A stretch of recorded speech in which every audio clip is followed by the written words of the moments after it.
폭풍우가 몰아치는 어느 날 밤에 운전을 하고 있는 당신이 버스 정류장 앞에 멈춰서게 됐어요. 정류장엔 당장 병원에 모시고 가지 않으면 생명이 위독해 보이는 할머니, 당신의 병을 낫게 해준 생명의 은인인 의사, 그리고 꿈에 그리던 이상형의 여인, 이렇게 3명이 서 있습니다. 그중 한 명만 당신의 차에 태울 수 있다면 과연 당신은 누굴 태울 건가요?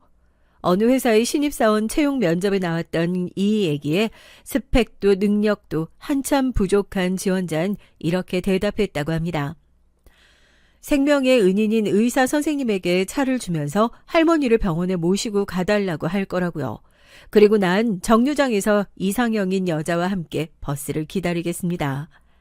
누구나 피하고 싶었던 비바람을 마주하고 자동차를 포기한 사람에게 또 다른 선택지가 보이게 된 것이겠죠.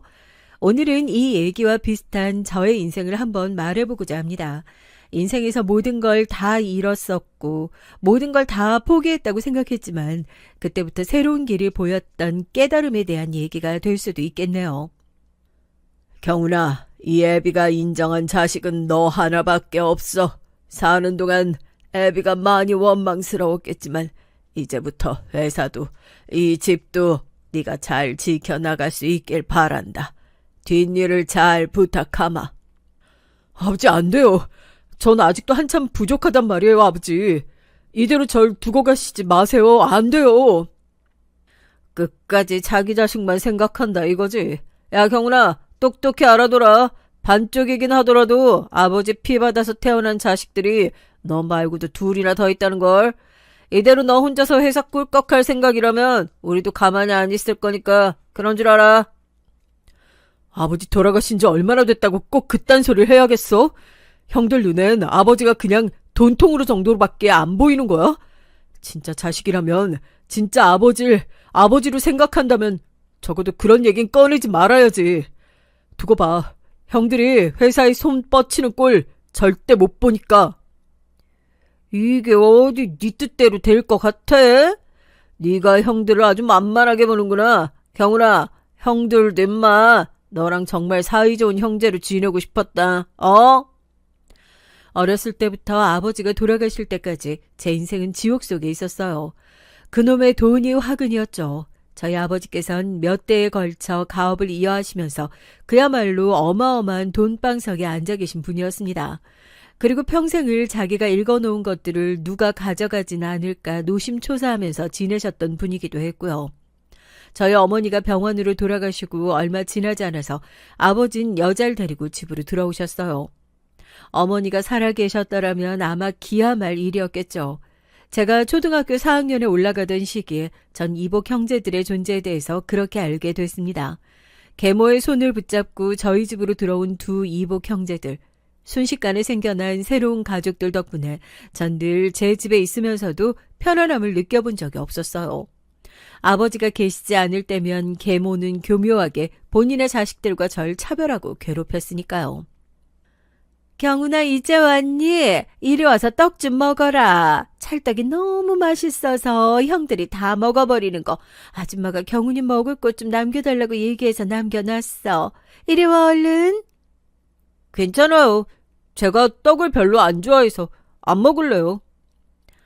아무리 새엄마라고 네가 날 무시해도 그렇지 어른이 권하는 걸 그렇게 거절하면 못 써. 얼른 이리 와서 먹어. 어렸을 때 전 이미 계모 때문에 목숨을 잃을 뻔한 적도 있었습니다.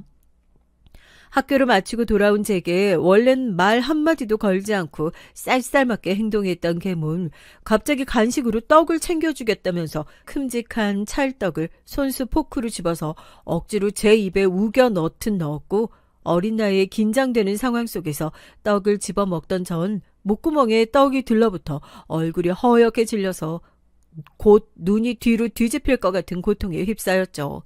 놀라서 계모의 팔을 붙잡았지만 계모는 마치 제가 죽기라도 바라는 사람처럼 119에 신고조차 해주지 않았습니다. 지금 뭐 하시는 겁니까? 저리 비켜요. 경훈아, 숨 좀 쉬어봐. 정신 차려. 그때 마침 저희 집에 아버지의 건강검진 서류를 가지러 찾아오신 주치의 선생님이 아니었다면 전 그 어린 나이에 생을 마감했을지도 몰라요. 말도 안 되는 광경을 보신 선생님은 급하게 제 흉부를 압박해서 목구멍에 걸려있는 떡을 빼냈고 그제서야 계모는 주치의 선생님을 붙잡고 감사하다면서 말도 안 되는 거짓 연기를 하기 시작하더라고요.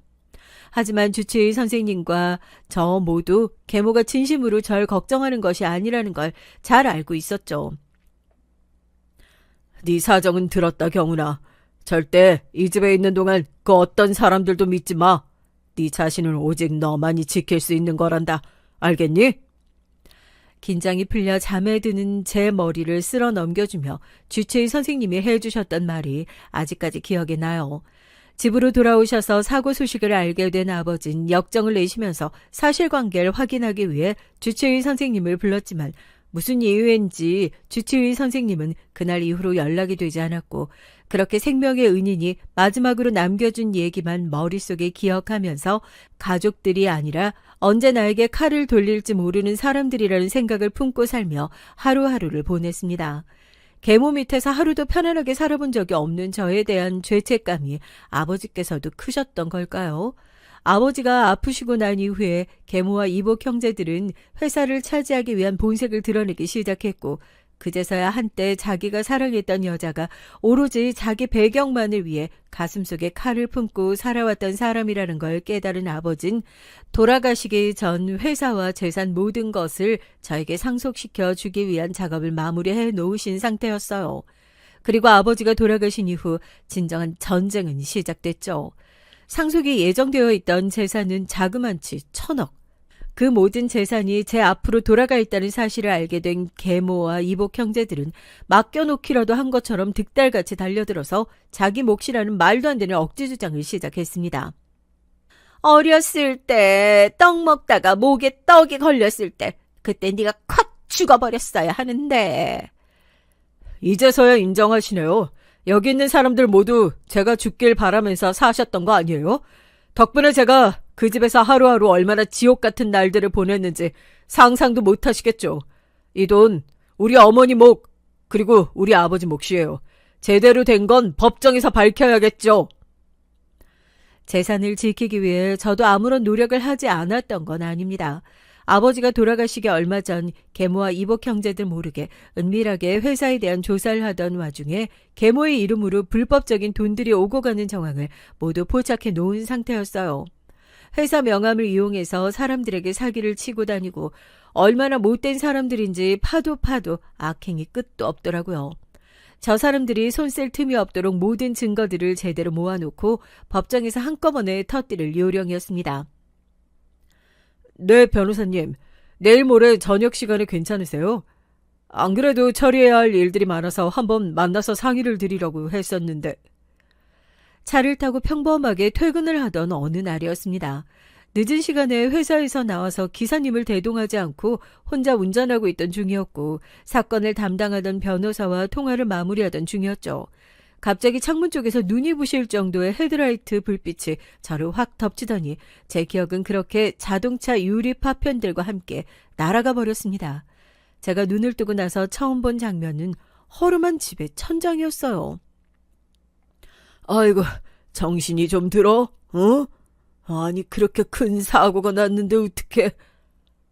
누구세요? 여긴 또 어디고, 머리가. 아직 상처도 다 안 아물었으니까 일어날 생각하지 말고 얼른 다시 누워. 내 집에서 송장 치르는 일은 절대 없어야 하니까 말이야. 눈을 뜨자마자 찢어질 듯한 통증에 옆구리를 부여잡고 그대로 다시 누웠고 처음 보는 낯선 사람을 보고 당황한 감정보다 먼저 들었던 건 내가 누구지라는 생각이었습니다. 제가 왜 이렇게 다치게 된 건지, 왜 이곳으로 오게 된 건지, 제 머리맡에서 걱정스러운 표정으로 절 바라보고 있는 이 사람은 대체 누군지 아무것도 기억이 나지 않더라고요.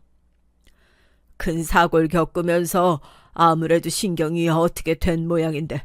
이봐요, 청년. 사정은 모르겠다만 쫓기는 처진 것 같은데 며칠만 우리 집에서 더 있다가 찬찬히 기억 찾아보든지 가족을 찾아보든지 해요. 저를 돌봐준 사람의 입에서 가족이란 단어가 나오자마자 전 또 어딘가를 송곳으로 찔린 것 마냥 고통스럽고 괴로운 기분에 휩싸여 그대로 머리를 부여잡았어요. 절 구해준 것으로 추정되는 그 노인은 혀를 끌끌 차면서 밖으로 나가 죽을 가지고 들어왔습니다. 저 어르신, 이게 대체 다 어떻게 된 일인가요? 혹시 사고가 났을 때 신분증이라던가 이런 것도 하나 없었습니까? 가족이 있었는지 기억도 나질 않아요. 사고 현장에서 한참 떨어진 곳까지 청년이 도망쳐서 쓰러진 걸 내가 구해왔어요. 무슨 사연이 있길래 거기서 정신도 못 차리고 여기까지 기어왔을까 싶어 나도 딱히 다른 곳에 연락도 안 했던 거고. 봐서 알겠지만 나도 누굴 돌봐주고 그럴 형편이 못 돼요. 그래도 예전에 밥 먹고 살던 실력이 있으니 낫는 동안은 돌봐줄 수 있을 것 같아서 데리고 온 거고. 그렇게 전 낯선 노숙자의 손에 이끌려 잠시 동안 새로운 인생을 살게 됐습니다. 알고 보니 제가 잠시 몸을 누웠던 그 공간은 노숙자들이 임시적으로 사용하는 거처 같은 공간이라고 하더라고요. 누구를 돌봐줄 형편이 안 된다는 그 노인의 말은 사실이었습니다. 그걸로 겨우 하루 벌어 하루 먹고 사는 것이 빤히 보이는데도 노인은 절 마치 자신의 아들처럼 살뜰하게 챙기면서 돌봐줬어요. 그런 낯선 다정함은 다른 사람이 보기도 마찬가지였나 봅니다. 저 어르신, 절 구해주셨다는 저분이요. 혹시 뭐 특별한 사연이라도 있으신 분입니까? 절 자식처럼 너무 잘해주시고 감사해서 나중에 제가 뭐라도 은혜를 갚을 일이 있을까 싶어서요. 아, 그 정씨가 데려왔다는 그 청년이구만. 정씨, 저 양반이 여기 들어온 지 얼마 됐더라. 하여튼 정씨가 처음 우리한테 왔을 때도 딱 청년 같은 느낌이었는데 말이야. 매너도 좋고 말씨도 사근사근한 게 부잣집 아들이 잠깐 방황하러 온 건가 그랬었다니까. 옛날에 뭐 병원에서 일을 했다고 그러더니 우리 어디 아프다 싶으면 무조건 만수 저 친구부터 찾아가잖아. 기억을 잃고 과거가 묘연해진 저만큼이나 절 구해주신 분 역시 특별한 과거를 가지고 계시는 분 같았어요. 당장 제 코가 석잔데 누가 누구의 처지를 걱정하고 또 저분이 예전에 무슨 일을 했었는지 그게 뭐가 중요하겠어요. 지금은 다 같은 처지고 다 마찬가지로 하루하루 먹고 사는 걸 걱정해야 하는 처지인데 말입니다. 만수 어르신이라고 했죠? 저 다시 한번 말씀드리지만 절 구해주셔서 정말로 감사합니다. 제가 나중에 어떻게든 이 은혜 꼭 갚을 수 있는 날이 왔으면 좋겠습니다. 그런데 어르신, 정말 절 왜 이렇게 살뜰히 챙겨주시는지 혹시 특별한 이유라도 있나요? 사람이 다 잊어도 손에 남는 건 기억이야. 사람이 사람 살리는데 이유 있어? 알 수 없는 얘기만 하는 생명의 은인이 도통 이해가 되지 않았습니다만 얼마 후 전 그 노인의 충격적인 정체를 알게 됐어요. 응급처리를 해놓은 제 살도 어느 정도 아물기 시작했고 그때부터 전 잃어버린 제 기억을 찾기 위해 노력했습니다. 하지만 절 구해주셨던 노인의 말 맞다나 챙겨놓은 제 소지품 중에선 제 신분을 알 수 있는 어떤 증거도 나오지 않았고 다만 옷 주머니 깊은 곳에서 동전 몇 개만 짤랑거리는 소리를 내더라고요. 그리고 뭐에 홀린 사람처럼 저는 그 동전을 챙겨들고 거의 일주일 만에 밖으로 나오게 됐습니다. 그래, 사고를 겪은 거니까 경찰에 신고하면 누군가 날 찾아주지 않겠어? 하다못해 우리 가족들도 경찰에 신고해서 날 지금 애타게 찾고 있을지도 모르는 거고. 저 노숙자 말만 믿고 내가 언제까지 여기에 있을 수도 없잖아. 아무래도 신고하는 게 좋겠어. 기억이 아무리 사라져도 경찰서의 번호가 112라는 건 머릿속에 남아있더라고요. 공중전화 부스 앞에 서서 전 주머니에 넣어둔 동전을 넣고 떨리는 손으로 차례차례 번호를 눌렀습니다. 그런데 정말 이상하죠? 112를 누르려던 제 손가락은 마치 기억이라도 하는 것처럼 자연스럽게 저도 알지 못하는 번호를 누르게 되는 거였어요. 감사합니다. 땡땡건설 장종훈입니다. 여보세요? 아무래도 제가 전화를 잘못 건 것 같네요. 죄송합니다. 잠깐만요. 잠깐 경훈 이사님 맞으시죠? 이사님, 지금 어디에 계신 거예요? 아니, 분명 이거 경훈 이사님 목소리라고. 지금 나랑 통화한 이 전화번호 위치 추적 좀 빠르게 해봐. 이사님, 지금 어디서 저한테 전화를 주신 거예요? 알 수 없는 이름을 말하는 사람들의 반응에 놀라서 얼른 전화를 끊었고 전 또다시 머리가 깨질 것 같은 통증에 머리를 감싸주고 그 자리에 그대로 주저앉아 괴로운 신음을 낼 수밖에 없었어요. 낯선 사람에게서 들었던 경훈이라는 이름이 마치 저한테 지금 이럴 때가 아니다, 잊고 있던 것들을 빨리 기억해내라 재촉하는 것 같은 기분이었죠. 집에서 약 좀 먹고 쉬고 있으라니까 뭐하러 나왔어? 어디에다 전화를 한 거야? 주마등이라고 하잖아요. 사람이 죽기 직전이 되면 내가 스쳐왔던 수많은 날들이 필름처럼 순식간에 스쳐 지나간다고요. 제가 딱 그랬습니다. 그렇게 수십 가지의 장면들이 머릿속으로 스쳐 지나가면서 그동안 제가 잊고 있던 것들이 하나둘 떠오르기 시작하더라고요. 그러던 중 저에게 호통을 치는 늙은 노숙자의 얼굴을 올려다보게 됐어요. 잊혀진 기억들 속에서 그 얼굴이 딱 하고 떠오르게 됐고요. 선생님, 맞죠? 저희 집에서 예전에 어렸을 때 저 살려주셨던 그분이요. 경훈이 네가 드디어 기억이 다 돌아오는 모양이구나. 그 집에서 그래도 사람처럼 잘 살고 있을 줄 알았는데 어떻게 살면서 2번씩이나 죽을 위기에 처해서 찾아와 이놈아. 어렸을 때 계모의 장난질로 떡이 목에 걸려서 죽을 뻔했던 적이 있었고 그 위기 상황에서 응급처치를 통해 절 살려주셨던 저희 집의 오래된 주치의 선생님이 노숙자가 되어서 제 눈앞에 다시 나타났고 그리고 또 한 번 제 생명을 구해주셨다는 믿기 힘든 상황에 전 어안이 벙벙했어요. 그리고 허름한 집으로 돌아가 전 그동안 있었던 일들을 다 듣게 됐죠. 경훈이 너를 살리고 돌아가는 길에 나 역시 그 여자 때문에 죽을 뻔하게 됐다. 하지만 그게 시작이었지. 그 여잔 자기 악행을 들키지 않으려고 내 가족들을 가지고 협박을 했고 진료를 잘 보고 있었던 내 병원을 문 닫게 했고 결국에 난 직장도 가족도 모두 잃고 노숙자 신세가 된 지 오래이야. 다시는 그 집안과 엮이지 않겠다고 다짐했었는데 우연히 사고 현장을 내가 발견하게 된 거다. 내가 응급처치하긴 했지만 제대로 회복도 안 된 네가 다시 그 집으로 돌아갔다가 더 험한 꼴을 볼까 무서워서 기억을 잃었을 땐 차라리 잘됐다 싶기도 했었고. 아저씨, 그런 사연이 있었을 거라고는 상상도 하지 못했어요. 2번씩이나 제 목숨 구해주시다니 제가 이 은혜를 어떻게 갚아야 할지 정말 감사합니다. 정말 감사해요. 은혜는 무슨 은혜? 네가 지금 다른 사람한테 한가로이 은혜나 갚고 있을 처지야. 이제 정신 차렸으니 네 얘기 좀 해봐라. 대체 무슨 일이 있었길래 그렇게 끔찍한 꼴로 누워 있었던 거야? 아버지는 대체 어떻게 되신 거고? 전 그동안 있었던 일을 주치의 선생님에게 상세하게 얘기했어요. 제 얘기를 들으면서 기가 차다는 듯 몇 번이나 헛웃음을 지으시더라고요. 사람이 어떻게 그렇게 못된 짓을 할 수 있나 경악하시기도 했고요.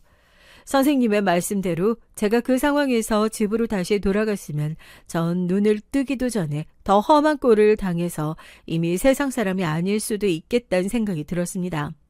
하지만 이렇게 당하고 있을 수만은 없었어요. 이제 복수의 시간이었죠. 기억이 돌아오는 가장 먼저 비서에게 연락을 하고 은밀하게 회사로 복귀할 준비를 꾸리고 있었습니다. 회사의 상황은 제가 예상했던 것보다 더 끔찍했죠.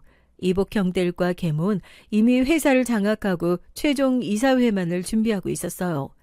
다시 연락이 닿은 비서와 변호사 그리고 오래전 계모의 손으로 파멸을 겪어야 했던 주치의 선생님까지 합심해서 복수의 칼날을 갈았죠. 그리고 이사회 당일 말쑥하게 차려입은 주치의 선생님과 함께 당당하게 회사로 다시 들어갔습니다. 입구에서부터 제 얼굴을 알아본 사람은 제가 꼼짝없이 실종된 줄로만 알고 있었으니 경악을 금치 못했고 그렇게 바로 이사회가 진행되고 있는 회의실 문을 열어 젖혔죠. 이 이사회는 전부 무효입니다. 가족도 아닌 사람들이 어떻게 우리 아버지의 회사를 차지하고 있는 꼴을 본단 말입니까? 그딴 말도 안 되는 일에 동의하셨던 여기 계신 이사분들, 제가 이 두 눈으로 그 얼굴 똑똑히 기억해 두겠습니다. 아니, 저 자식. 엄마, 분명히 저 자식 죽었다고. 자리에서 벌떡 일어난 계모에 이복 형제는 저를 다급히 끌어내려고 했고 분위기에 동요한 이사들은 술렁거리기 시작했어요. 완벽하게 외부인이었던 주치의 선생님을 끌어내기 위해 손을 들자마자 제가 그 앞을 막아서 제지했습니다. 저 노인네는 뭐야? 보안팀은 뭐하고 저런 인간들을 그냥 올려? 사모님, 저 모르시겠습니까? 그 집에서 일하던 주치의 정만수입니다. 사모님께서 여기 계신 진짜 회장님을 2번씩이나 죽이려고 드셨을 때마다 공교롭게도 옆에 있었던 제대로 된 증인이기도 하고요. 이제 제 얼굴 기억하시겠습니까? 아니, 당신이 여기를 어떻게... 주치의 선생님께서는 오랜 풍파 속에서 구부정한 자세지만 또렷한 눈빛으로 회의장의 한가운데 서서 그동안 계모가 저질러왔던 악행, 거기다 제가 2번이나 죽을 뻔했던 정황과 그 죽음을 마주한 것이 이번에도 계모일 것이라는 얘기를 했어요. 이사들은 어떻게 그렇게 천인공노할 짓을 할 수 있냐면서 자리를 박차고 일어났고 끝까지 계모는 자기의 죄를 인정하지 않고 자리를 뜨려고 했습니다. 제가 설마 그 정도 증거도 없이 여기로 들어왔을 줄 알아요? 사고가 나던 그날 밤 난 확실한 증거들을 가지고 내 변호사와 마지막 회의 일정을 잡고 있었습니다. 당신은 그 증거들이 세상에 드러나는 게 두려웠었겠지. 이미 폐차장에서 차 속에 있던 증거들을 전부 다 가지고 왔어. 한명희, 당신 인생도 이제 끝이라고. 너는 멀뚱멀뚱 못하고 서 있는 거야. 네 엄마 지금 경찰에 잡혀가게 생겼는데 가만히 지켜보고만 있을 거야?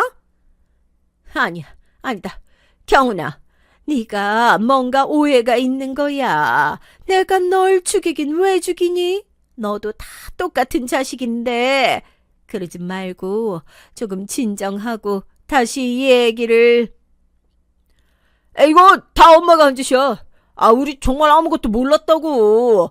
엄마가 괜히 설레발 쳐서 지금 일을 이렇게 만든 거 아니야. 그러니까 내가 아무리 생각해도 일부러 사고 치는 건 좀 아닌 것 같다고 몇 번이나 말렸는데 엄마가 일 처리는 깔끔하게 해야 된다고 그랬다니까. 제가 이사들 앞에서 악행을 낱낱이 드러내는 것보다 자기를 지켜줄 것이라고 믿었던 두 아들의 배신이 더욱 고통스러웠던 걸까요? 계모는 그제서야 제 앞에 무릎을 꿇고 한 번만 살려달라고 용서를 해달라고 싹싹 빌기 시작했습니다. 하지만 죗값을 치르기엔 이미 너무 늦어버린 시점이었죠. 그 자리에서 계모와 두 이복 형제는 끝까지 미안하단 말 한마디를 제대로 하지 않고 긴급 체포되어 죗값을 치르기 위해 끌려가게 됐습니다. 선생님, 정말 감사합니다. 몇 번이나 제 목숨을 살려주신 건지. 의사가 사람 살리는 게 당연한 일이지 그럼. 내가 새로 준 생명이다 생각하고 더 소중하게 살란 말이다. 알겠냐? 고개를 깊이 숙여 주치의 선생님에게 감사 인사를 드렸어요. 모든 것을 포기했다 생각했을 때 얻었던 인생의 귀인 덕분에 전 요즘 새로운 삶을 살고 있는 것만 같은 기분이 듭니다. 앞으로도 정직한 방법으로 회사 운영해 가면서 주치의 선생님과 함께 어려운 사람들 도와가며 열심히 살아볼까 해요. 안녕하세요. 연배가 나와 비슷한 분들은 아마 기억하실 거예요. 지금처럼 집집마다 욕실이 없던 시절 대중 목욕탕은 우리네 청결을 책임지던 곳이었죠. 명절 앞두고 혹은 중요한 날 전이면 새단장하는 마음으로 가족들과 함께 목욕탕을 향했어요. 어린아이가 씻기 싫다고 탕 속에서 고래고래 소리를 지르고 울다가도 나가서 엄마가 사주는 매점 우유를 마시며 웃음 짓던 그 귀여운 꼬마들도 생각이 나고요. 저는 그와 같은 대중 목욕탕에서 30년 가까이 때밀이로 일했던 50대 새신사입니다. 요즘은 때밀이라고 하면 그 사람들한테 눈총을 받고요. 지금의 정식 명칭은 목욕관리사 혹은 새신사라고 해요. 누가 날 때부터 장래희망이 때밀이인 사람이 있겠나 싶지만은 여고 시절 문예부 부장을 역임한 만큼 문학을 사랑하고 꿈 많던 시절이 저에게도 있었습니다. 그때 우리 시골 동네에서 여자가 그것도 돈 안 되는 국문학과로 대학을 간다고 하면 아버지한테 맞아 죽을 각오로 덤벼야 할 일이었죠. 그러니 일찌감치 대학은 포기하고 취직을 노렸더니 다행히도 읍내에 있던 농협 공판장에 들어갈 수 있었습니다. 그래도 고교 시절 내 성적이 제법 괜찮았거든요.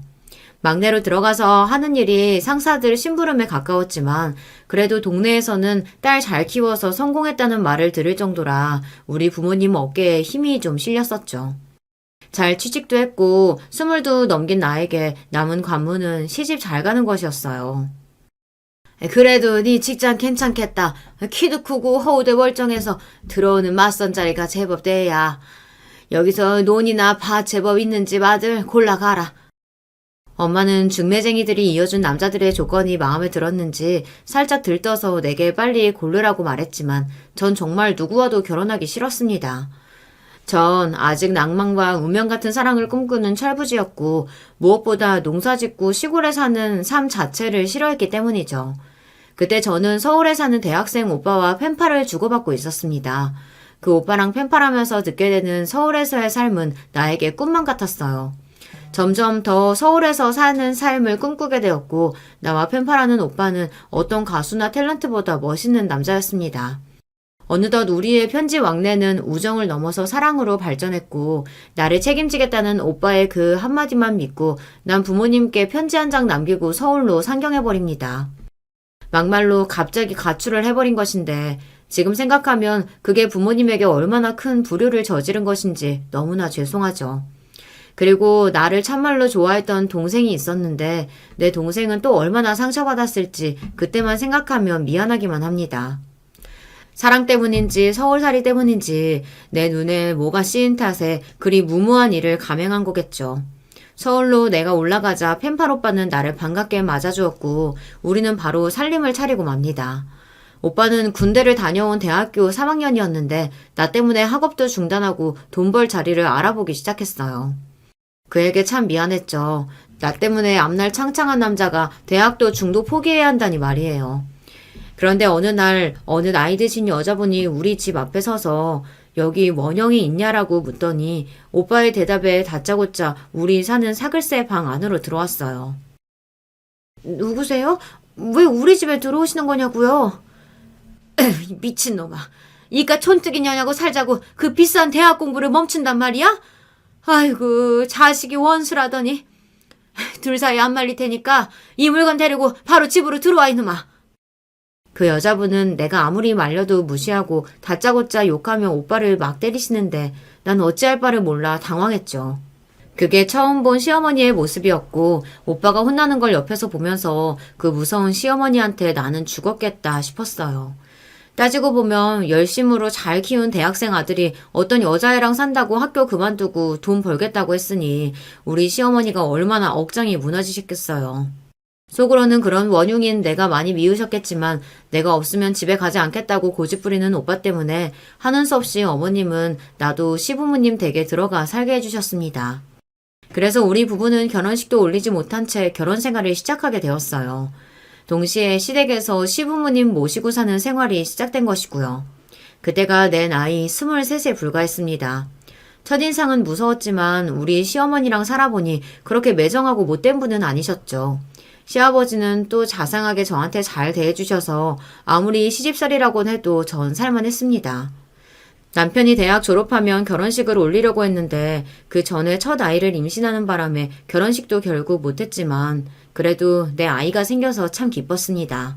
건강한 사내아이를 출산하고 남편은 대학 졸업 후 무슨 전자회사에 취직도 하고 그렇게 별탈 없이 시부모님이랑 모두 사이좋게 잘 살았어요. 그런데 시부모님이 부부 동반 모임 여행을 다녀오시는 길에 관광버스가 크게 교통사고가 나버렸고 크게 다친 두 분은 중환자실에 머무시다가 결국 세상을 뜨셨습니다. 한꺼번에 시부모님을 잃은 큰 아픔을 겪었지만 그나마 어린 아들, 딸이 있어서 우리 부부는 힘내서 계속 살아갈 수 있었어요. 우리 애들이 초등학교에 입학할 무렵 남편은 전자회사를 그만두고 컴퓨터 가게를 차렸습니다. 그런데 당신은 왜 비싸고 희귀한 컴퓨터 가게를 열려고 하는 거예요? TV나 가전제품 파는 게 더 잘 되지 않으려나? 앞으로는 TV처럼 집마다 컴퓨터 한 대씩 들여놓은 날이 올 거야. 그러면 우리 가게에서 사람들이 컴퓨터를 불티나게 사가겠지. 남편이 말하는 앞날에 대해 나는 잘 모르겠지만 대학교 전작과를 나온 명석한 남편의 말을 믿으며 저도 남편을 도와 가게 일을 했습니다. 농협 공판장에서 일할 당시 격리 업무를 했던 경험 덕분에 저도 남편이 가게 운영하는데 도움이 될 수 있었던 거죠. 그리고 남편의 말 맞다나 우리 컴퓨터 가게는 참 잘 되었습니다. 돈도 잘 벌리지만 내가 더 좋았던 것은 우리 애들이 컴퓨터 가게 하는 부모를 자랑스러워했다는 것입니다. 엄마, 난 우리 집이 컴퓨터 가게에서 자랑스러워요. 집에 컴퓨터 있는 집도 내 주변에는 거의 없고요. 우리 가게에 컴퓨터가 100대나 있다고 하면 내 친구들이 엄청 부러워한다니까요. 우리 아들은 남편의 머리를 닮았는지 학교 시험도 매번 100점을 받아오는 똑똑한 학생이었는데요. 컴퓨터에 대해서도 잘 알고 또 좋아하더라고요. 그래서 가게에 아들이 자주 놀러오고 부자지간에 컴퓨터에 대한 대화를 많이 나누곤 했죠. 그런 모습을 가만히 보고 있노라면 내 입에 밥 안 들어가도 배가 부를 만큼 참 흐뭇했어요. 행복했던 그 시절을 지나 1997년 대한민국 전체를 좌절의 수렁으로 빠뜨렸던 IMF 시기가 찾아오고 말았습니다. 우리 컴퓨터 가게 또한 이 역사적 비극에서 벗어나지 못했습니다. 당시는 거래 대금을 어음으로 돌리는 것이 일반적인 관행이었는데 물건을 떼오는 컴퓨터에서부터 수금을 받아야 할 업체까지 줄줄이 도산하니 우리 가게 또한 피해를 입지 않을 수 없었죠. 정말 장사가 잘 되었고 우리 부부가 아침부터 밤까지 고객들이 사간 컴퓨터를 무상 수리까지 해가며 열심히 키운 가게는 그만 1년도 버티지 못하고 문을 닫고 말았습니다. 그뿐 아니라 그 과정에서 피치 못하게 빌린 대출로 우리는 하루아침에 빚더미에 올라앉았죠. 가게의 대표이자 대출 명의자인 남편은 빚쟁이들을 피해 전국 팔도 숨어 다녀야 했어요. 하는 수 없이 나도 애들하고 서울을 떠나 경기도 화성에 이사를 가며 행복했던 서울살이는 끝을 내고 말았습니다. 남편도 없이 고등학생이던 두 아이를 키우기 위해 당장 할 일을 구하다 보니 병원 청소나 간병인 같은 일을 할 수 있었어요. 낯설기도 하거니와 구박과 멸시를 받으면 하는 일이 고달프고 힘들었지만 그래도 죽으란 법이 없다고 내가 어떻게든 자식들 키워나갔습니다. 어느 날 지친 몸으로 병원 휴게실에 앉아 자판기 커피를 마시고 있는데 간병인 언니들끼리 하는 수다 소리를 듣게 되었죠. 아유, 병원이란 곳이 참 사람 있을 때가 못돼. 몸이 힘든 건 둘째치고 아픈 환자들 짜증이나 받아주다가 내 스트레스 받아서 못 살겠다니까. 맞아요. 배운 기술은 없고 당장 먹고는 살아야 하니 일한다지만 진짜 오래 할 일 아니다 싶어. 그런데 이거 안 하면 언니는 뭐 다른 거 할 게 있어? 언니네 바깥분도 지금 하던 일 쉬고 있다면서. 내가 얼마 전에 아는 분한테 들었는데 나 그 새신사나 한번 해볼까 봐. 새신사? 아, 그 목욕탕 때밀이 아줌마? 언니는 그게 뭐 좋은 거라고 그걸 하겠다고 하는 거요? 아유, 얘가 모르는 소리 하네. 현금 박치기 장사라 세금 한 푼 안 내지. 게다가 단골만 좀 모이면 월 200은 너끈히 번다고 하더라고. 몸이 좀 고돼서 그렇지 잘만 기술 익히고 하면 안정적으로 벌고 좋다던데? 이번 주에 그거 하는 분한테 가서 나도 일 좀 배워보려고. 옥자 언니, 나도요. 그 일 배우는 거 나도 좀 껴줘요. 병원 언니들은 뒤에 있던 내가 갑자기 큰 소리로 끼어드니 화들짝 놀라했어요. 그리고 옥자 언니는 나를 같이 데려가 주겠고마 했고 그렇게 전 새신사의 길로 첫 걸음을 들여놓게 됩니다. 옥자 언니가 소개받은 새신사 선배는 무뚝뚝한 경상도 언니였는데요. 우리를 보고 한 첫마디가 배우겠다고 온 것들이 며칠 못 버티고 죄다 자빠지더라. 어디 니들은 어디 얼마나 다른가 한 보자. 라며 퉁명스럽게 말했습니다. 아닌 게 아니라 나도 때밀이를 받아만 봤지 직접 해보니 보통 힘든 일이 아니었습니다. 나랑 같이 온 언니는 간병인 일이 낫겠다며 일주일 만에 포기하고 나갔어요. 그런데 저는 아픈 병자들과 싸우느니 차라리 이 일이 더 좋더라는 겁니다. 게다가 내가 가진 장점이 건강하고 활력 넘치는 몽뚱이거든요. 힘도 꽤 셌죠. 때밀이를 하다 보니 단순히 손님의 몸을 밀기만 하는 것이 아니었습니다. 오신 손님들의 세상 서름, 고충, 그런 고민도 들어주고 같이 이야기하다 보면 시간 가는 줄 몰랐어요. 세신이 끝나고 반질반질한 얼굴만큼 밝고 개운한 표정의 손님을 보며 일의 보람도 느끼고요. 내가 이래서 미세스 고 손을 못 떠난다니까. 몸도 개운하고 속 썩이는 자식놈 얘기도 털어놓으니 한결 가뿐하네. 오늘도 고마워요.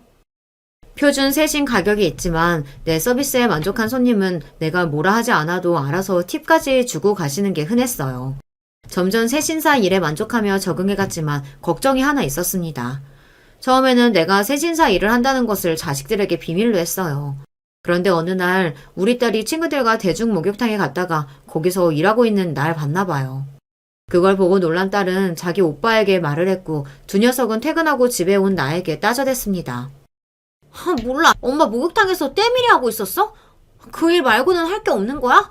난 엄마 그거 하는 거 싫단 말이야. 너희들이 지금 아빠도 없이 밥 먹고 학교랑 학원 가는 거 다 엄마가 그 일에서 번 돈으로 할 수 있는 거야. 내가 떳떳이 돈 버는 일인데 그런데도 엄마 하는 일이 창피한 거니?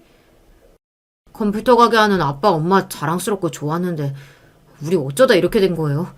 어디 가서 우리 엄마는 목욕탕 때밀이나 한다고 어떻게 얘기할 수 있겠어요? 그 일 꼭 하셔야 돼요? 저도 엄마가 창피해요. 차라리 전에 하시던 간병인을 하세요. 묵직하고 솔직한 자식들의 말에 전 몹시 충격을 받았습니다. 저요, 남들이 아무리 때밀이라고 비웃어도 아무렇지 않았습니다. 돈 벌 만큼 벌고 우리 집 가장노릇 내가 다 하니까 내 새끼들 배불리고 가르칠 수 있으니까. 그런데 내 자식들이 나 하는 일이 창피하다고 하니까 그게 그렇게 슬플 수가 없었어요. 왜 이 어미의 노력을 알아주지 않는 걸까 싶고요. 하지만 제가 볼 때 간병인보단 세신사가 앞으로 장래성도 있고 나한테 보람도 주는 일이었기에 거기서 그만둘 수 없었습니다. 그런 내가 안쓰러웠던지 하늘에서 내 편을 보내주시더군요. 빚으로 도망다니느라 떨어져 살았던 남편이 파산 신고를 정식으로 마치고 이제 우리와 함께 살 수 있게 된 것입니다. 남편은 당신 정말 고생 많았어. 그동안 나 없이 애들 책임지고 미안하고 고맙다. 라며 그간의 내 고생을 알아준 남편의 말이 참 위로가 되어주었어요. 남편 품에 안겨 울면서 그간의 힘듦을 보상받는 심정이었습니다. 여러 일을 겪고 열심히 살다 보니 우리 큰애는 대학교에 입학했어요. 공부를 곧잘 하더니 대학 수능시험에서 높은 점수를 얻어 지가 희망하는 의과대학에 합격해 들어갔죠. 아들의 학교가 지방에 있다 보니 기숙사에 들어가야 했기에 짐을 꾸려 내 품을 떠났어요. 그 아이가 떠나고 없는 빈방을 보며 쓸쓸함을 겨우 추스르는데 아들이 저에게 남긴 편지를 발견하곤 그대로 오열하고 말했습니다. 컴퓨터 가게 하는 아빠를 따라 공학 박사가 되고 싶었지만 우리 가게가 망하고 나서 내 꿈은 바뀌었습니다. 절대 망하는 법이 없는 의사가 되기로 마음을 바꾼 거죠. 그런데 의대에 합격하고 되짚어보니 제가 엄마에게 상처를 드렸더라고요. 경제적 파탄에 이른 뒤에도 아무 탈 없이 학교 다니고 지낼 수 있었던 건 엄마가 다 열심히 일하셨기 때문인 건데 그런 엄마 마음도 이해해주지 못하고 그저 엄마가 하는 일을 비난만 했어요. 그때 철없는 아들이 했던 말은 모두 잊어주세요. 진심으로 제가 잘못했습니다. 앞으로 저 훌륭한 의사 되어서 반드시 엄마의 은혜에 보답할게요. 그때까지 엄마 아빠 모두 건강히 계셔주세요. 엄마를 사랑스러워하는 아들이. 지금도 전 이 편지를 지니고 있는데요. 마음이 힘들 때 힘이 되어주는 소중한 보물이랍니다. 아들이 의사가 되는 날까지 모자람 없이 뒷바라지 해야 하니 전 더욱 힘을 내서 세신 일을 했어요. 그렇게 경력이 쌓이다 보니 어느덧 저만의 노하우가 생겼지 뭡니까. 사람이 알몸으로 있다 보면 나도 모르게 친밀감과 솔직함이 생겨 자기 이야기를 막 터놓게 되죠. 내 가족이나 친구들도 모르는 비밀스러운 것까지 터놓게 되기도 하고 말이죠. 그러면 손님들이 마음 편하게 이 말 저 말 다 하셔도 나는 진심으로 들어는 주되 조언이랍시고 내 이야기를 보태는 법이 없습니다. 또 손님들이 하신 말을 저는 절대 남에게 옮기지 않았습니다. 제 입이 아주 무겁다는 뜻이죠. 이 업계에서 은근히 흔한 일이 바로 말을 전하다 나는 사고입니다. 어떤 손님에게 들은 이야기가 새 신사의 입을 통해 다른 손님의 귀에 들어가고 한 동네에 소문으로 퍼지는 바람에 손님들과 말다툼을 하고 싸우는 일은 간간히 볼 수 있거든요. 그런 난리를 보며 저는 내 입이 나불대는데 신중하기로 했습니다. 또 손님들에게 더 만족스러운 세신을 해드리기 위해 마사지법과 한의학, 혈자리 등을 공부했어요. 제가 무슨 학위자는 아니지만 연구하고 노력하니 다른 세신사와는 차별화된 세신사가 될 수 있었죠. 어떤 단골분은 물리치료 받느니 저한테 와서 세심 받는 게 더 좋았다고 말하는 분도 있을 지경이니까요. 그렇게 이 일을 하다 보니 월 수입도 꽤 많아져 애들 대학 보내고 가족들 생활비 다 쓸 수 있을 만큼 꽤 벌이가 늘었습니다. 남편이 집으로 돌아왔지만 여전히 우리 집 가장은 나뿐이었거든요. 우리 바깥 양반은 몸 쓰는 여러 일을 전전하다 그만 척추신경이 마비되고 거동을 할 수 없는 몸이 되어버렸거든요. 그래서 아픈 남편까지 책임져야 하니 제가 참 피곤하고 안 됐다고요. IMF 이후 돈 때문에 가족이 뿔뿔이 흩어진 경험을 하다 보니 다시는 그런 일을 겪고 싶지 않았습니다. 아무리 몸이 아프더라도 그렇더라도 내 옆에 남편이 있는 편이 나았어요. 이제 제 나이 50이 넘었고 삶의 우여곡절은 있었다지만 다행히 자식 농사는 잘 된 것 같아요. 두 아이 모두 대학 공부까지 잘 마치고 큰아들은 대학병원 레지던트로 딸은 도서관 사서로 있으면서 다들 잘 커주었습니다. 딸은 곧 결혼할 약혼자도 있고 한데 아직 아들은 레지던트로 정신없이 바쁠 뿐 결혼은 언제쯤 할런지 걱정이 되기 시작했어요. 내 걱정을 아는 단골 손님들 말대로 결혼정보회사나 유능한 결혼 중매사를 소개받아 혼처를 알아봐야 하나 고민하던 터였으니까요. 오랜만에 아들이 집에 와서 가족들이 둘러앉아 식사하다 문득 물어보았죠. 너도 이제 나이 30이 훌쩍 넘었는데 슬슬 결혼을 염두에 둬야지. 혹시 만나는 여자는 있는 거니? 그런데 아들은 별일 아니라는 듯 툭하니 내뱉는 대답이 글쎄. 저 시간 빌 때마다 소개팅하고 다녔어요. 그러다가 꽤 괜찮은 여자 만나서 사귄 지 2달쯤 됐나. 별일 없으면 아마 걔랑 할 것 같아요. 그랬구나. 우리 아들이 이렇게 알아서 할 줄 알았으면 엄마 혼자 걱정 안 해도 되었었네. 아주 잘했어. 그래, 어떤 여자인지 얘기 좀 해봐. 내가 앞으로 하려는 일에 도움될 괜찮은 조건이니까 걱정 마세요. 때가 되면 소개해드릴게요. 엄마, 난 그 언니 본 적 있다? 그때 아들은 딸을 노려보고 딸은 오빠의 경고에 입을 황급히 닫았어요. 식사를 마치고 부엌에서 설거지를 하고 있는데 갑자기 딸이 나한테 다가와서 그러는 겁니다. 엄마, 아까는 오빠가 나한테 가만히 있으라고 눈치 줘서 내가 말을 못했는데 그 오빠가 결혼하겠다는 언니 말이야. 그래. 어떤 여자니? 나 너무 궁금하단 말이야. 오빠랑 그 언니랑 저번에 만나서 밥도 먹고 술도 마시면서 한번 보긴 해서 자세히는 모르지만 그 언니는 오빠를 많이 좋아하는 것 같거든. 또 부잣집에 돈 걱정 없이 자란 여자라는 게 딱 보여. 만날 때마다 돈을 얼마나 팍팍 쓰는지 나한테 비싼 목걸이도 그냥 줬다니까. 언니네 친정이 무슨 부동산으로 몇십억 넘게 재산도 상당하다지. 근데 말이지, 좀 쎄하더라. 아무래도 난 찜찜해. 아니, 왜? 정작 오빠는 그 언니를 별로 좋아하는 것 같아 보이지가 않더라고. 오빠 전에 사귀던 여자친구도 내가 만나본 적이 있는데 그때랑 오빠 태도가 완전 딴판이야. 근데 그 언니한테 뭐 책 잡힌 게 있는지 쩔쩔 매지 못하는 것 같기도 하고 워낙 돈이 많아 그런가. 오빠는 그래도 그 언니랑 결혼하겠다고 하더라고. 딸의 염려를 듣긴 했지만 그래도 아가씨 조건 안 빠지겠다. 아들이 결혼하고 싶다고 결심한 데에는 그만한 이유가 있겠거니 했어요. 기대 반 걱정 반으로 아들의 여자친구를 보게 될 날을 기다렸는데 그리 멀지 않은 시기에 아들이 결혼할 아가씨를 집에 데려왔더군요. 아들한테 얘기 많이 들었어요. 그래, 지금 아가씨 직업은 뭐예요? 직업이요? 저는 일 같은 거 안 하는데요. 아니, 제 손으로 돈 같은 거 벌어본 적도 없어요. 제가 왜 돈을 벌어야 하죠? 우리 집에 돈이 얼마나 많은데 힘들게요. 예비 며느리는 이렇게 사회 경험 한 번 없는 걸 아주 당당하게 말하는 거죠. 그 모습에 속으로 좀 당황했지만 그래도 사회생활은 해봐야 여러모로 좋은 경험 아니겠냐고 했더니 돌아오는 그 아이의 대답이 노동 같은 건 돈 없는 사람들, 불쌍한 사람들이나 하는 거라고 생각해요. 솔직히 돈 때문에 일하는 거잖아요. 물론 우리 아빠처럼 부동산 회사 대표나 의사 같은 전문직 정도는 되어야 뭐 할 만한 직업 아닌가요? 그래서 결혼정보 회사에다가 딱 잘라 그랬어요. 저런 직업 가진 사람 아니면 아예 만나기도 싫다고요. 그랬더니 지금 남자친구 만나고 바로 마음에 들어서 이렇게 결혼까지 온 거 아니겠어요? 옛 어른들 말씀에 일하지 않은 사람은 먹지도 말라고도 하는데 도무지 이 아가씨는 무슨 가정교육을 받았기에 이런 얼토당토 않는 말을 예비 시어머니 앞에서 하는 건지 원. 기가 막혀서 말문이 막혔지만 그 자리에서 그런 티는 애써 감추고 대화를 이어갔죠. 그럼 아가씨는 직업도 없이 그 많은 시간 동안 뭘 하나요? 나 같으면 심심할 것 같은데. 저요? 얼마나 바쁜데요? 일어나서 요가하고 씻고 어쩌고 하면 벌써 11시는 돼요. 그럼 친구들하고 브런치하고 쇼핑하고 오후에는 미용실이나 피부과 돌아야 하고요. 저녁에 모임이나 약속 있거나 아니면 집에서 SNS 하다 보면 하루가 금방 가는걸요?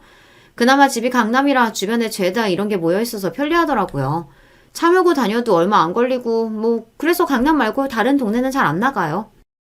자기 게으른 일상을 태연하게 얘기하는데 정말 기야말 노릇이었습니다. 더 이상 그 아가씨와 할 말도 딱히 없었고 밥 먹이고 과일 먹다가 보냈어요. 이런 아가씨랑 결혼하면 내 아들은 괜찮으려나 걱정된 마음에 아들의 마음을 떠봤죠. 너 정말로 그 아가씨가 좋으냐? 하는 말마다 우리 집안이랑은 너무 안 어울리는 게 아닌가 하고 엄만 좀 걱정이 되네. 저도 엄마가 여자친구에 대해 무슨 생각하시는지 잘 알아요. 허영심 많고 돈 쓰는 거 말고는 할 줄 아는 게 없는 무개념녀. 맞죠? 어떻게 그런 여자가 살림하고 결혼해서 내 뒷바라지 할까 걱정되시죠? 그래, 내가 톡 까놓고 얘기하마. 그 아가씨는 자기 속옷도 도우미 아줌마한테 빨라고 넘긴다고. 그런 여자가 어떻게 주부로서 한 집안의 살림을 도맡아 한다는 거니? 나 그렇게 꽉 막힌 늙은이 아니야. 돈 펑펑 써가며 도우미 쓰면 그래, 집안 살림이야 남이 한다 치자. 앞으로 임신도 하고 육아도 해야 하는데 그런 희생을 요구하는 일을 과연 저 아가씨가 해낼 수 있겠니? 또 아내로서 너한테 무슨 일을 해줄 수 있겠어? 이런 말씀 드리면 엄마가 어떻게 생각하실지 모르지만 돈 때문이에요. 저 돈 하나 보고 그 여자랑 결혼하기로 마음먹었습니다.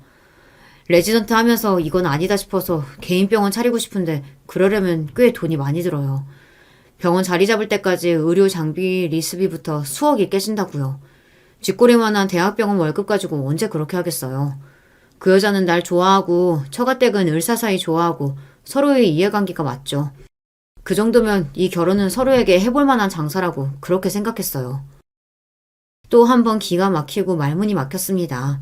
현명하다고 믿어 의심치 않았던 내 아들이 그런 팔푼이 같은 생각으로 계산적인 결혼을 하려고 하다니. 내가 낳은 자식이지만 정작 그 속은 몰랐구나. 망연자실하기만 했어요. 얘, 엄마가 그래도 돈 꽤 모았어. 너 결혼하고 살 아파트 사줄 정도는 해줄 수 있어. 그러니까 돈에 팔려가는 결혼 말고 정말 네 마음에 쏙 드는 인성이나 행동까지 바른 그런 여자로 골라서 해. 응? 엄마가 목욕탕에서 하루 10시간 넘게 고생해서 저 을사 만들어준 것만으로도 충분해요. 앞으로 제 병원도 결혼도 이젠 제가 알아서 할게요. 그 여자 철없긴 해도 천성이 나쁜 여자는 아니니까 제가 가르치면서 잘 살아볼게요. 이렇게 엄마는 자기 결혼에 걱정 말라고 웃어 보이던 아들의 얼굴을 보니 더는 말릴 수가 없었어요. 나도 매달 400만 원은 벌고 월세 나오는 상가 건물도 있지만 아들은 결국 그 돈에 팔린 결혼을 감행하고 말았죠. 나중에 알고 보니 며느리네 친정집은 땅 보상으로 대박을 맞은 졸부 집안이었습니다. 그래서 바깥 사돈이나 안 사돈을 만나보니 참 격조도 없고 그저 돈 냄새만 풀풀 풍기더군요. 왜 며느리가 그렇게 컸는지 그 부모를 보니 알 것 같았습니다. 전 비록 부유하거나 세가 있는 집안 출신은 아니지만 세신사 일하며 부유의 VIP 손님들을 상대했기에 그런 사람들 보는 눈은 제법 있거든요. 졸부의 특징이 뭔지 아시나요? 자신들의 근원이 천하다는 열등감을 가라앉히고 싶어 자신을 부자로 권세가인 척 더 위장하고 자랑하려 든다는 겁니다. 그뿐만 아니라 직업이나 돈을 가진 정도에 따라 사람을 나누고 자기보다 떨어진다 싶으면 무시부터 하려고 들죠. 상견례 자리에서 처음 만난 안사돈이 나에게 했던 실수를 잊을 수가 없습니다. 듣자 하니 안사돈께서 우리 애 처음 만났을 때 직업 없다고 타박하셨다면서요? 그래서 그쪽 집안 부모님은 무슨 일을 하시길래요? 엄마, 우리 시어머님 목욕탕에서 때밀이 하신대. 안사돈은 어이없다는 표정으로 입을 가리고 살짝 웃었어요. 뭐라고? 아니 난 또 뭐 얼마나 대단한 집안이라 우리 애한테 면박을 줬나 했는데 때밀이요? 어디서 하시나요? 저는 호텔에서 정기적으로 마사지 받는데 언제 한번 안사돈한테 받아봐야겠네요. 제가 또 아랫사람 팁은 후하게 주거든요. 예의를 차려야 할 사돈지간에 어떻게 이렇게 나올 수가 있단 말이죠. 당시 나는 물론이고 우리 남편과 아들, 딸, 모든 가족은 경악을 금치 못했습니다. 그 뒤로 우리 부부는 웬만하면 그 사돈들 만나는 일을 피했습니다. 아직도 그때만 생각하면 얼굴이 화끈거리고 수치스러워요. 그런데요, 사돈뿐만 아니라 며느리 역시 시어머니인 나한테 할 말 못할 말 구분 못하고 경박한 입을 놀려대는 것이었습니다.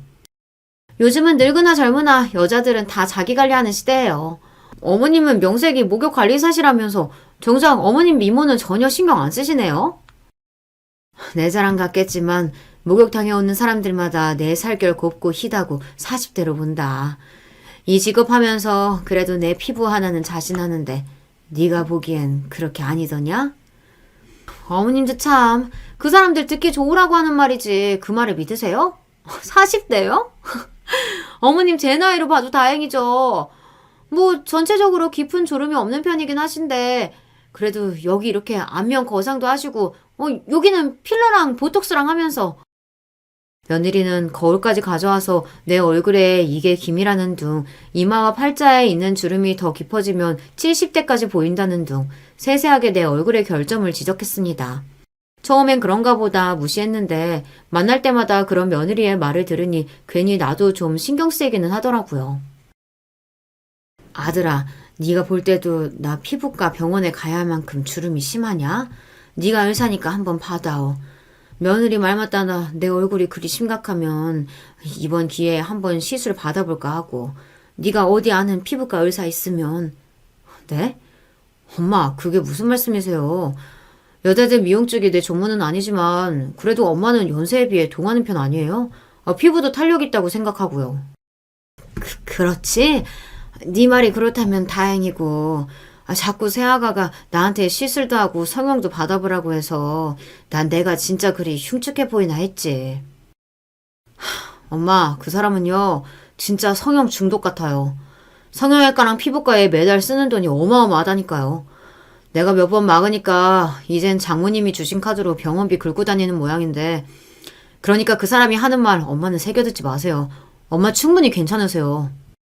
아들이 이렇게 이야기해주니 안심이 되었습니다. 나도 마사지나 경약은 받았지만 병원 가서 받는 시술이나 성형은 좀 두려워서 피했거든요. 우리 세신 손님들이나 제자들도 괜히 얼굴 잘못 건들면 더 화가 된다고 말렸어요. 네? 선생님 피부 하나는 끝내주는데. 그래서 나 처음에 목욕관리사들은 다 선생님처럼 피부가 좋아지는 줄 알고 이 업계 들어왔잖아요. 그런데 그 며느리도 참 이상하네요. 자기 친구도 아니고 어려운 시어머니한테 외모 지적질에 성형까지 받으라고 하고. 아니, 그 돈은 뭐 지가 대줄 거래요? 나도 며느리가 나한테 왜 그랬나 참 이해가 안 갔는데 나중에 걔가 왜 그러는지 그 사정을 알게 됐어요.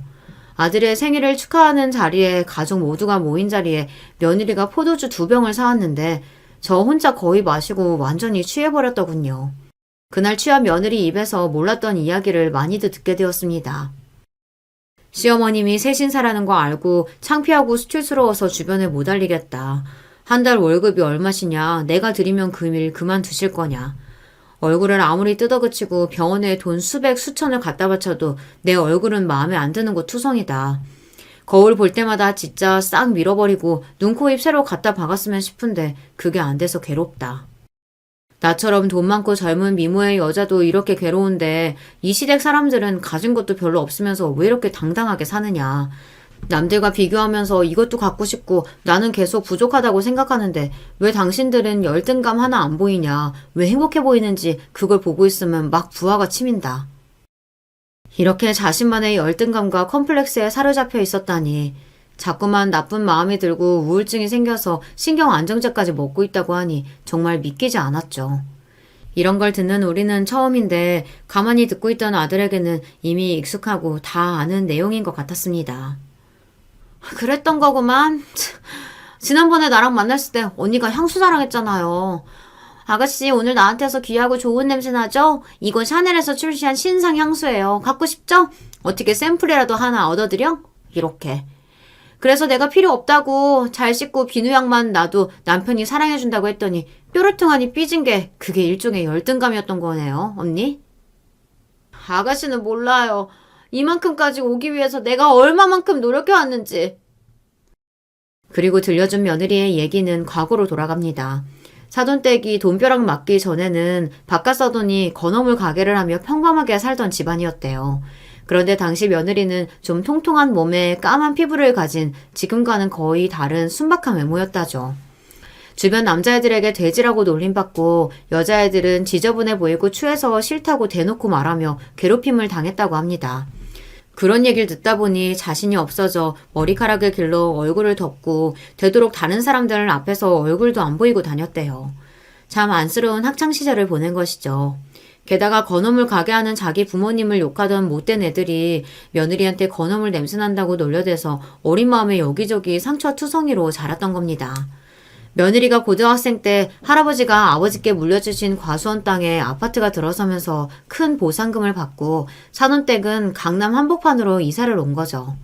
이제 집에 많은 돈이 생겼으니 며느리는 부모님을 졸라서 그때부터 성형과 미용을 닥치는 대로 했던 겁니다. 내가 엄마 된 입장에서 내 딸이 의기소침하고 자기 외모를 비관하고 있으니 심지어 친구들에게 놀림까지 받았다면 무엇이든 원하는 대로 다 해주고 싶었겠죠. 하지만 그게 도를 지나쳤던 겁니다. 옛말에 과유불급이라고 하지 않나요? 아내가 절대로 옛날 사진 안 보여주거든요. 그런데 얼마 전에 고등학교 때 졸업사진 보니까 청초하고 예쁘더라고요. 그래서 와, 당신 이때 진짜 예뻤다라고 말하니까 아내가 놀라면서 설마 진짜? 하고 깜짝 놀라더라고요. 그 당시가 눈하고 코만 한 첫 성형 이후라네요. 그 뒤에도 자꾸만 마음에 안 드는 구석만 보여서 여기저기 계속 얼굴에 손을 댔다고요. 더 이상 아내 앞에서 표현은 못했지만 그때 한 번만으로 끝냈으면 좋을걸. 결국 며느리는 과거에 얻은 열등감이 지금까지 성형 중독에 빠지게 된 계기인 것 같습니다. 그런 사정을 알고 나니 애가 측은한 마음까지 들었습니다. 지금은 솔직히 얼굴이 인공적이고 곱지는 않지만 그래도 일부러 며느리 예쁘다 칭찬도 하고 정말 어여삐 보려고 애썼어요. 그러다 보면 며느리가 자존감도 찾고 꼬여있는 마음도 편안하게 풀리지 않을까 싶었죠. 하지만 내 뜻과는 달리 며느리는 더더욱 삐뚤어져 가고 아들은 점점 지쳐 보였습니다. 엄마, 요즘 오빠랑 새언니 각방을 넘어서 아예 별거 하는 모양이야.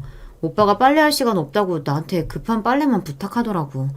자세히 얘기는 안 하는데 새언니랑 이혼까지 생각하는 것 같아. 하지만 새언니는 오빠 절대 못 놓겠다고 버티는가 봐요. 내 자식이 이혼의 기로에 서 있다고 하는 말을 듣는데 엄마로서 어떻게 가만히 있습니까? 당장 아들이 혼자 지낸다는 오피스텔에 가보니 딸의 말이 사실이었어요. 대충 먹고 버린 컵라면 그릇과 배달음식 용기가 나뒹굴고 호라비 냄새가 풀풀 났죠. 너 정말 이혼하려고 집에서 나와 사는 거니? 어쨌거나 걔는 결혼까지 한 네 아내야. 어떻게든 마음 붙이고 살면 어떻겠니? 전 더 이상 그게 안 돼요. 그 여자한테 질리고 질려는걸요. 결혼 전 이 여자는 안 될 거라는 엄마 말이 맞았어요. 조건만 보고 어떻게든 이 결혼 지속하고 싶었는데 이젠 그 여자랑 한 공간에서 숨 쉬고 사는 것도 싫을 정도로 어떻게 할 수가 없어요. 이혼을 고려해 봐야겠다는 아들의 결심을 도저히 내 힘으로 돌릴 수 없었습니다. 하는 수 없이 며느리를 찾아가서 위로해주고 잘 설득해보기로 했어요. 뭐라도 선물해서 그 애의 마음을 달래고 싶었지만 그 애가 뭘 좋아할지 나로서는 고르기 어려웠죠. 대신 현금 100만 원을 5만 원권 지폐로 뽑아 깨끗한 봉투에 넣어 준비했습니다. 내가 아들 며느리가 살던 집을 찾아가자 날 맞이하는 며느리의 표정은 매우 떨떠름했습니다.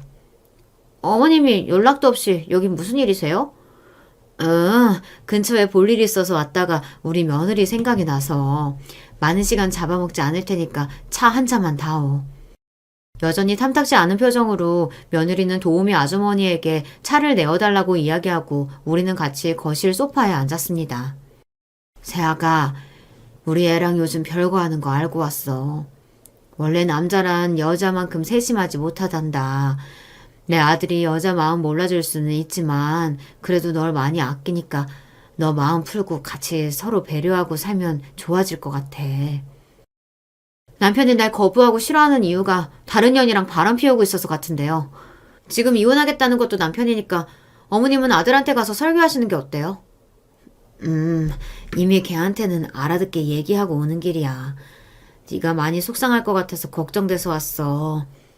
그리고 이거 넌 나보다 젊고 취향도 귀진할 거 아니냐.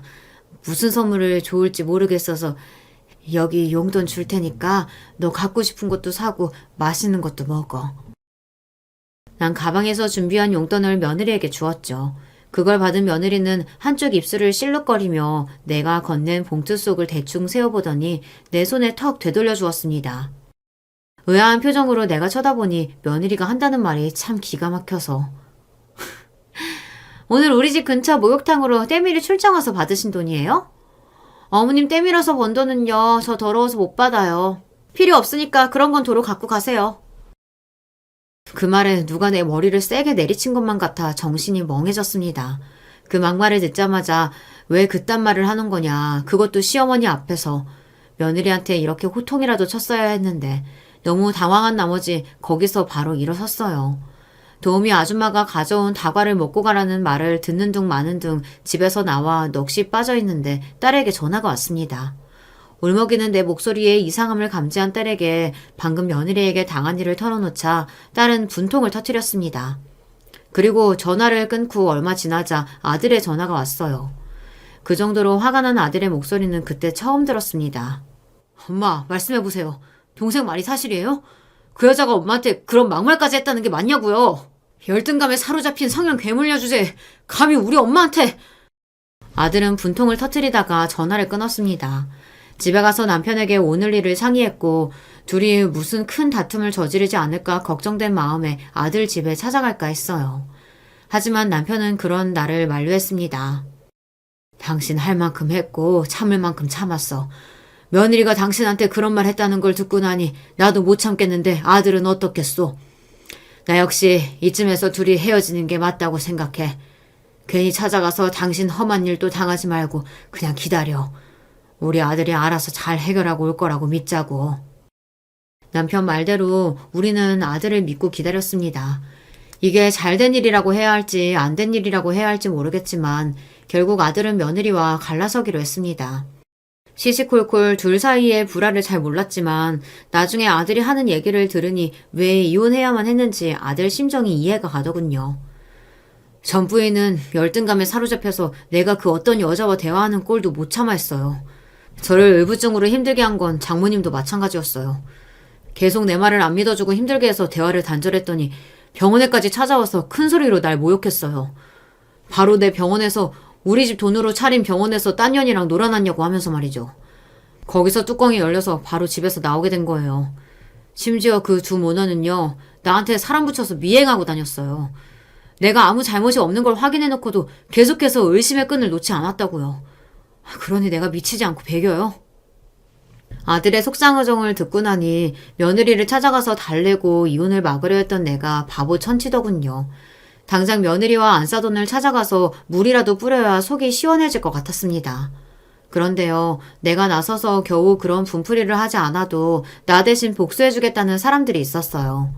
30년 가까이 세신사로 일하면서 모시게 된 VVIP 고객 중 정재계에서 힘있는 남편분의 사모님들이 계십니다. 아들의 이혼과 내가 며느리에게 당한 일들을 들으신 사모님들은 감사하게도 절 돕겠다고 하셨어요. 이래서 졸부 같은 것들이 문제야. 돈 하나만 믿고 설치다가 어떤 걸 당하는지 보여줘야겠어. 우리만 믿어, 미세스고.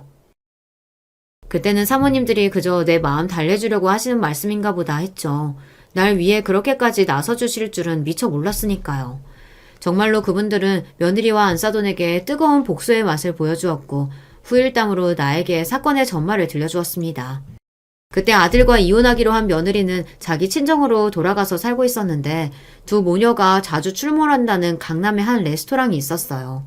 여느 때와 마찬가지로 브런치를 먹으러 며느리와 안사돈이 그곳을 자리하려는데 그들을 대놓고 쳐다보면서 비아냥거린 여자들이 있었습니다. 바로 그 여자들은 나를 위해 나서준 VVIP 사모님들이셨죠. 그중 한 사모님이 며느리에게 손가락으로 가리키며 쳐다보고선 들으라는 듯이 말했습니다. 아휴, 저런. 저 여자들 어디 졸부집이길래 루이비통, 프라다 뭐 그저 그런 명품만 칭칭 휘가 많네. 아휴. 이봐요, 지배인. 저런 천박한 여자들이 드나들고 하면 우리 여기 안 찾지. 그뿐인가?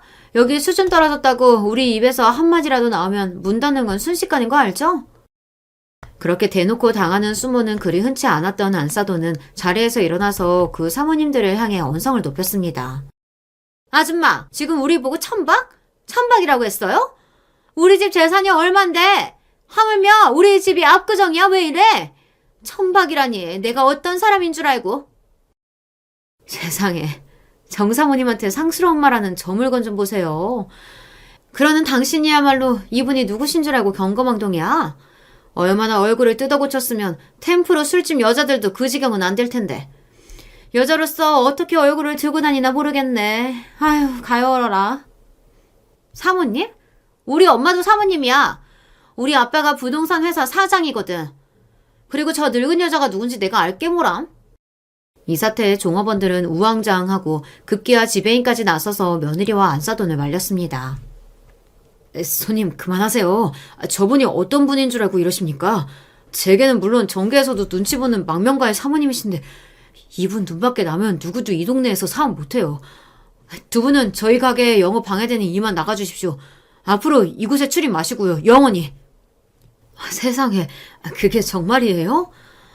자네 며느리 등은 결국 그 가게 종업원들에게 등 떠밀려 문 밖으로 쫓겨났지. 아주 추한 꼴로. 하지만 이게 끝이 아니라네. 앞으로도 자네 며느리와 그 가족들은 청담동, 신사동 이 근방에 소문나서 제대로 다닐 수 없을 거야. 사모님들이 얘기하는 것만 들어도 콧대 높은 며느리와 안사돈이 얼마나 화를 내고 기분 망쳤을지 눈앞에 그려졌습니다. 돈만 믿고 하는 일 없이 으스대며 쇼핑하고 먹고 돌아다니는 것이 낙인데 그걸 못하게 되다니 얼마나 답답하겠어요. 자기네 집안이 제일 돈 많고 힘있다고 우물안 개구리처럼 생각하다 진짜 힘있는 명문가 사모님들에게 수모를 당했으니 아마 꽤 충격을 받았을 겁니다. 시간이 한참 지난 뒤에도 여전히 며느리네 가족들은 살던 동네의 레스토랑이나 카페, 심지어 명품 매장까지 자기들을 보이콧, 거부하는 것을 알고 못 견뎠습니다. 그렇게 자랑하던 강남 한복판에서 더는 버티지 못하고 잠실로 이사를 갔다고 하더군요. 우리 가족들 앞에서 이 통쾌한 일을 신나게 말하다가 또 몰랐던 사실을 알게 되었어요. 제 병원 정리하기로 결정했습니다. 장인이 변호사 대동해서 병원에 와서 그러더군요. 병원 개업할 때 빌려준 돈을 당장 돌려주지 않으면 소송 걸겠다고요. 하지만 돈을 주기는 했어도 차용증이나 계약서는 쓰지 않았기에 저 역시 그 소송에 반소를 제기할 거라고 했어요. 그래도 그 병원에 더러운 처가의 돈이 들었던 건 사실이니 더는 운영하지 않기로 했어요. 대학병원에서 전공이 더하면서 앞으로의 진로 생각해 보려고요. 아주 잘했다. 그래, 그게 좋겠구나. 아, 참, 그런데 그거 아세요? 엄마의 단골 손님들만 전 부인에게 복수한 게 아니에요. 저 역시 한 건 했거든요.